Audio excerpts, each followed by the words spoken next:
in the east, showing the desolate brig forging heavily through the water, which sluggishly thumped under her bows. While leaping from sea to sea, our faithful chamois, like a faithful dog, still gamboled alongside, confined to the main chains by its painter. At times it would long lag behind, then, pushed by a wave like lightning, dash forward, till bridled by its leash, it again fell in rear. As the gray light came on, anxiously we scrutinized the features of the craft, as one by one they became more plainly revealed. Everything seemed stranger now than when partially visible in the dingy night. The stanchions, or posts of the bulwarks, were of rough stakes still encased in the bark. The unpainted sides were of a dark-colored, heathenish-looking wood. The tiller was a wry-necked, elbowed bough, thrusting itself through the deck as if the tree itself was fast rooted in the hold. The binnacle containing the compass was defended at the sides by yellow matting. The rigging, shrouds, halyards, and all, was of kayar, or coconut fibers, and here and there the sails were patched with plaited rushes. But this was not all. Whoso will pry must needs light upon matters for suspicion. Glancing over the side in the wake of every scupper-hole, we beheld a faded, crimson stain, which Jarl averred to be blood. Though now he betrayed not the slightest trepidation, for what he saw pertained not to ghosts, and all his fears hitherto had been of the supernatural.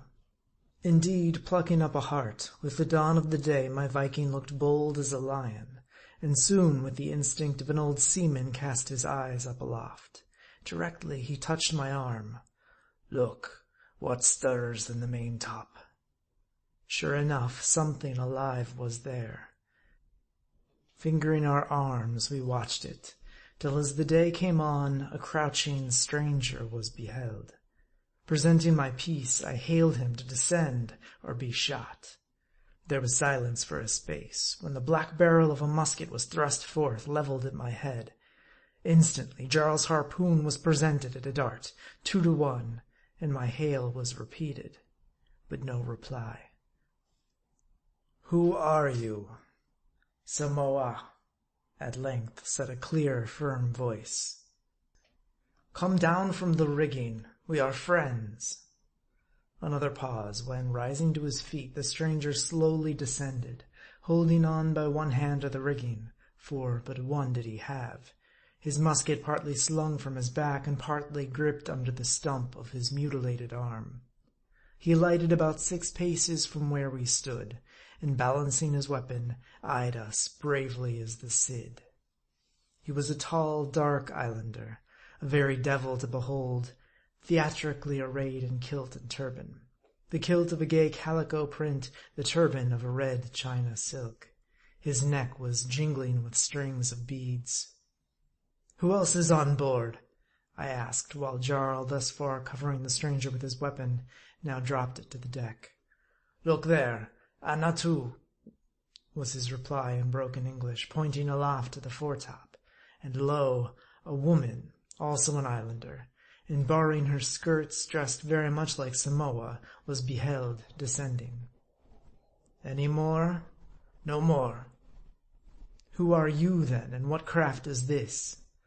You are no ghost, but are you my friend?" he cried, advancing nearer as he spoke, while the woman, having gained the deck, also approached, eagerly glancing.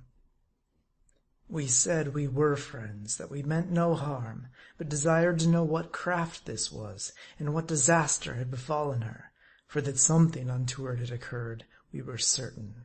Whereto Samoa made answer that it was true that something dreadful had happened, and that he would gladly tell us all and tell us the truth, and about it he went. Now, this story of his was related in the mixed phraseology of a Polynesian sailor, with a few random reflections in substance. It will be found in the 6 following chapters. End of chapter 21.